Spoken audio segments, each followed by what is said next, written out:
Sean bienvenidos, estimada maestra, estimados maestros. Es un gusto contar con su presencia en esta mesa de diálogo donde compartiremos valiosas experiencias sobre la apropiación del plan y los programas de estudio en el ciclo escolar 2023-2024. En esta mesa nos acompañan representantes de la Escuela Secundaria Técnica número 66, Francisco J. Mújica. La maestra María de los Ángeles Cocolet Sigrande es licenciada en Química Farmacéutica Bióloga. A través de cursos, diplomados y especializaciones, ha consolidado su formación docente. Cuenta con 20 años de experiencia. Actualmente es maestra del campo formativo Saberes y Pensamiento Científico. El profesor Abel Jared Pérez Calvo es ingeniero y maestro en Desarrollo y Planeación de la Educación.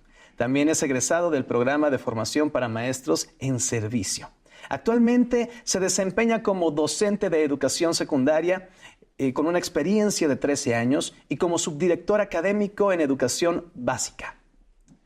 El maestro Pío V Ricardo Ojeda Monroy es licenciado en Economía con 2 maestrías. Es doctor en Humanidades y Ciencias Sociales por la Universidad de León, España, con 33 años de servicio. Actualmente es director de la Escuela Secundaria Técnica número 66. Los temas que exploraremos nos llevarán a comprender mejor cómo se han integrado estos cambios en su práctica docente y cómo están impactando en el aprendizaje de las y los estudiantes en los diferentes colectivos escolares a lo largo de todo el país. Cada colectivo ha comenzado a escribir su propia historia en la adopción del modelo educativo de la nueva escuela mexicana. Esta historia implica un cambio hacia una educación humanista y científica con un currículo contextualizado y deliberativo. En este proceso se busca recuperar la autonomía profesional de los maestros y maestras, así como escuchar las voces y necesidades de los alumnos y alumnas y considerar el contexto familiar y social. Se aspira a crear una escuela en la que todas y todos los involucrados en la educación participen activamente en la formación de niñas, niños y adolescentes críticos y comprometidos con ellos mismos y con su entorno. Para comenzar, les pedimos nos platiquen cómo construyeron el programa analítico y qué elementos incluyeron en su desarrollo, maestra. Estamos rompiendo un paradigma educativo. Estamos transitando de una racionalidad individual instrumental a una racionalidad histórico-procesual conceptual, en donde lo que importa es el sujeto, en donde lo que importa es la territorialidad, la comunidad, en donde lo que importa es recuperar esa memoria histórica. Entonces, en ese sentido, empezamos a generar líneas temáticas al interior y será un reto para nosotros ir profundizando en esas categorías y en esos conceptos que inicialmente formaron parte del acompañamiento de esta formación de la nueva escuela mexicana. Actualmente necesitamos saber sobre la realidad de la comunidad. Claro. Contextualizar, saber en dónde estamos, el enclave social, quiénes forman parte de nuestro estudiantado, y no solamente nuestras alumnas y alumnos, sino también lo que hay alrededor, sus madres, sus padres, cómo se desenvuelven con los diferentes elementos que rodean a la comunidad. Diseñamos el programa analítico en conjunto, en colectivo, a partir del análisis del programa sintético y haciendo un proceso de codiseño, de poder identificar la problemática y dialogar con los contenidos y los procesos de desarrollo de aprendizaje.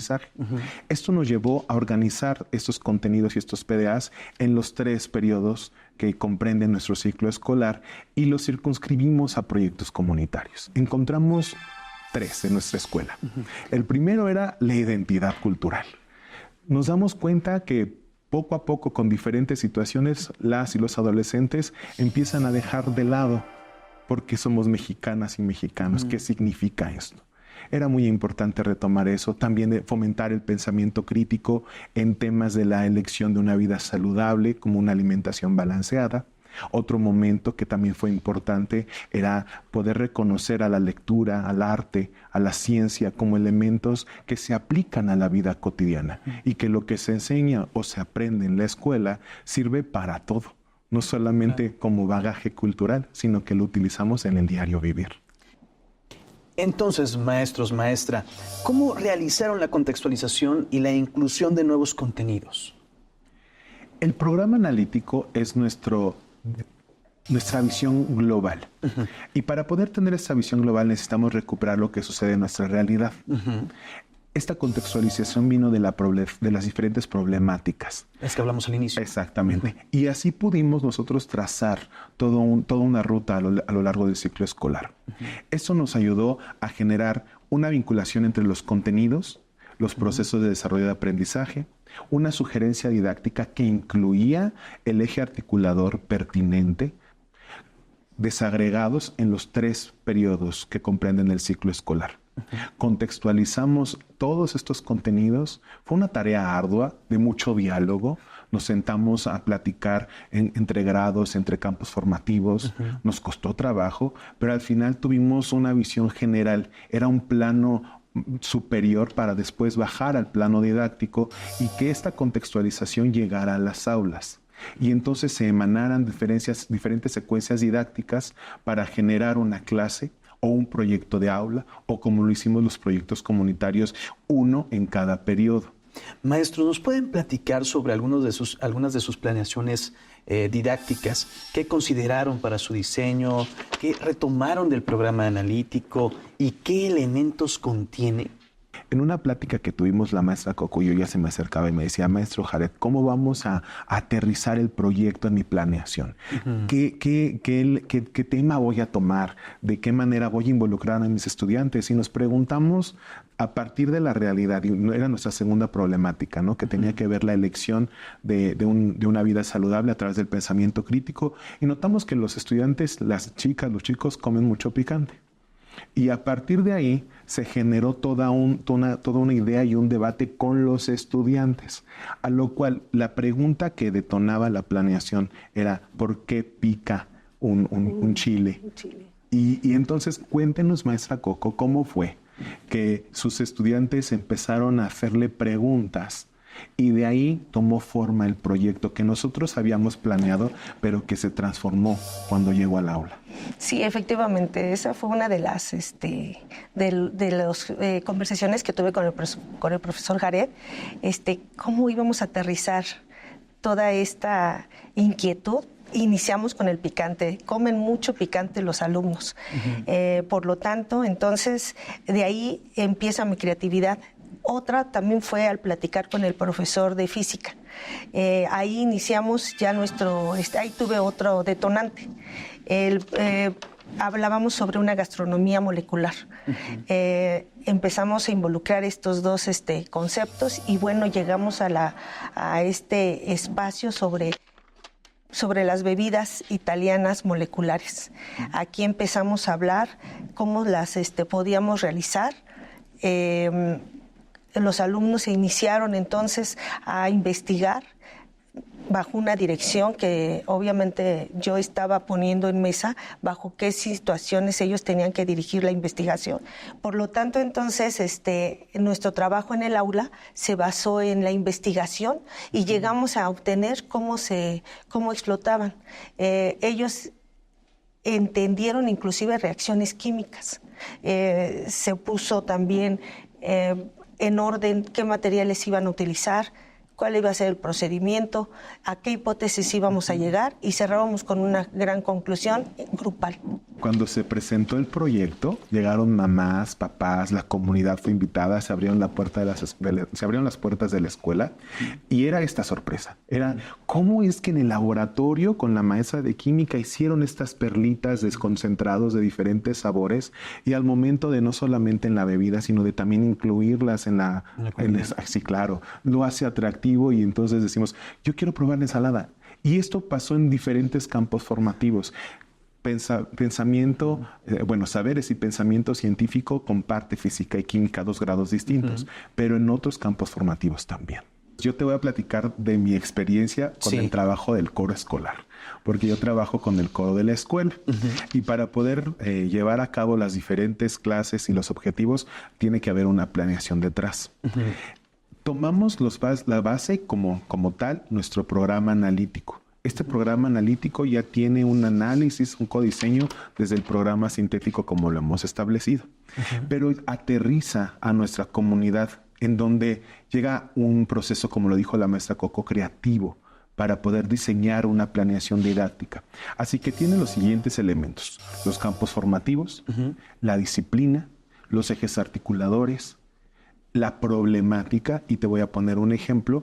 En el primer periodo de este ciclo escolar, como lo dijimos, una problemática que identificamos fue la importancia de la identidad cultural como mexicanas y mexicanos.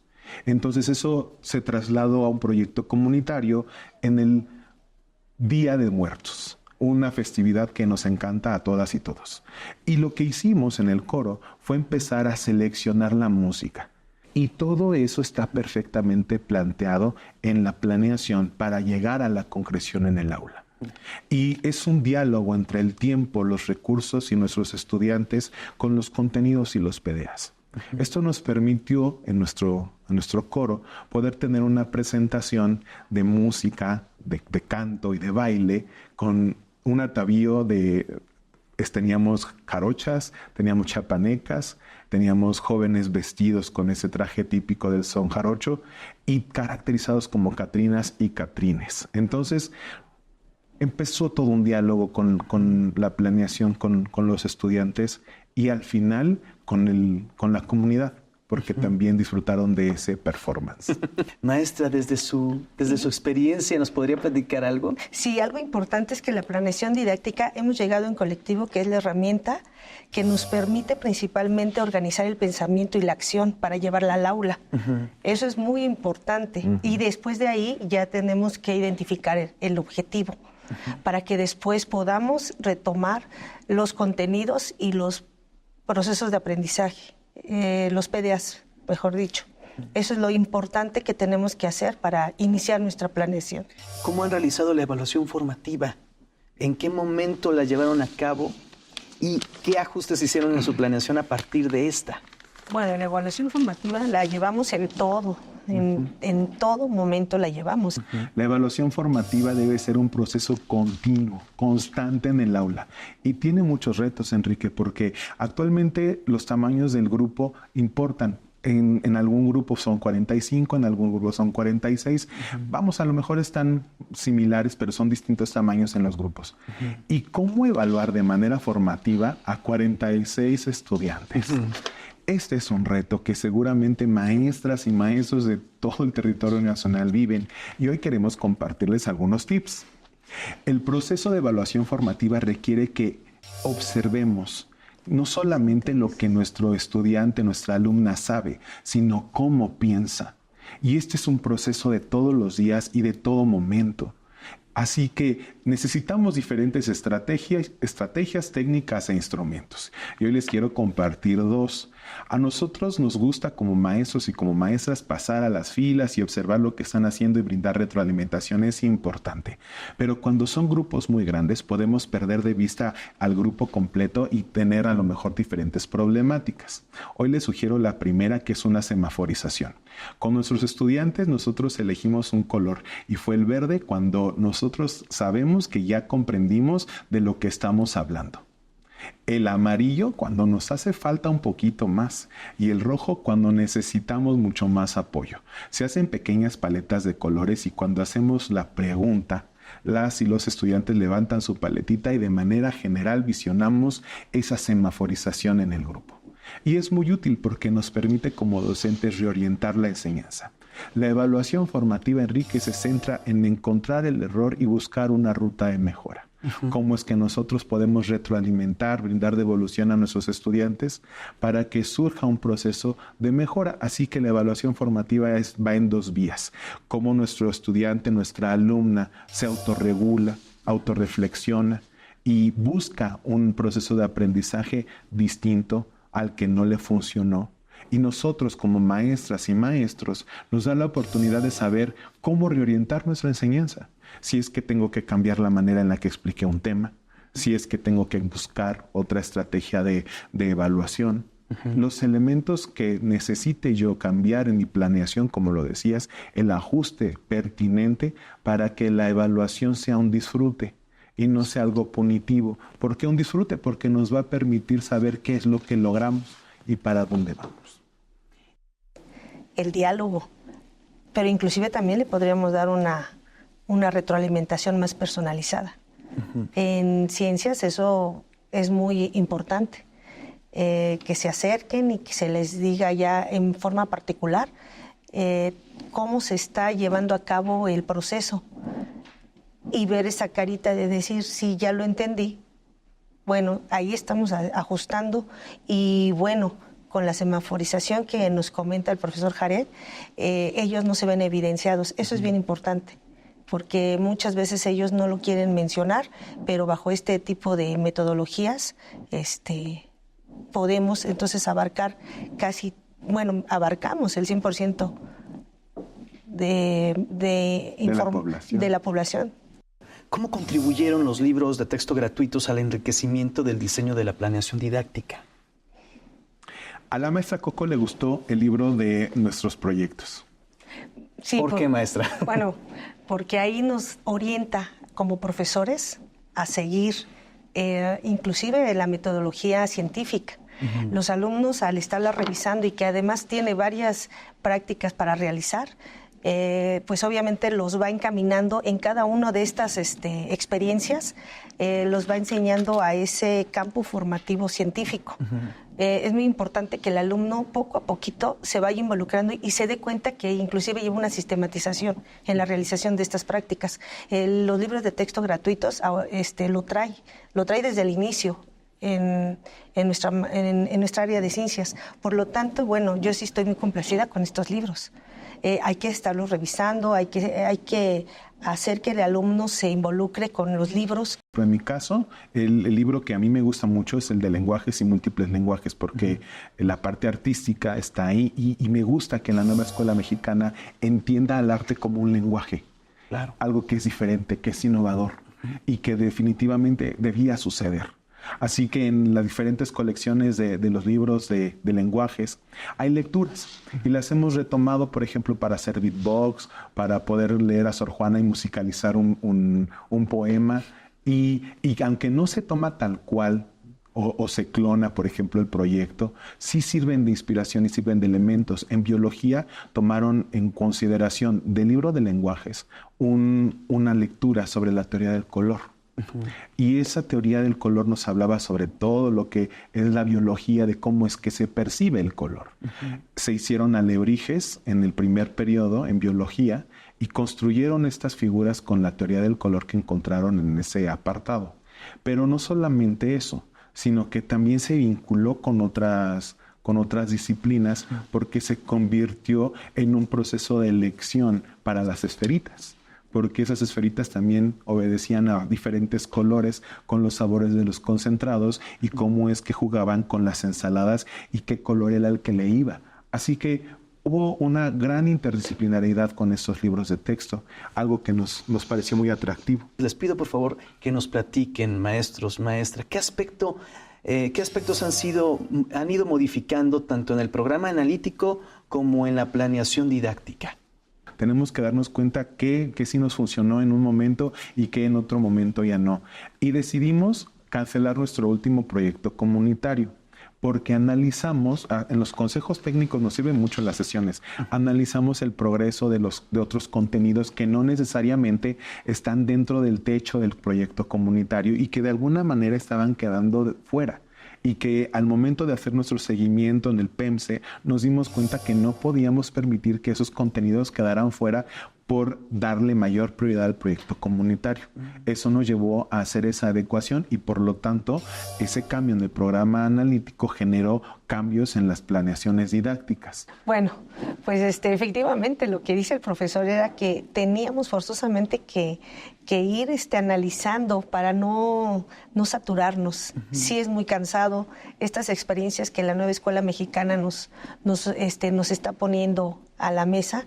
Tenemos que saber cómo las vamos a ir dosificando, porque si no, a lo mejor también podríamos no aburrir al alumno, porque el alumno, al menos en ciencias, es muy creativo.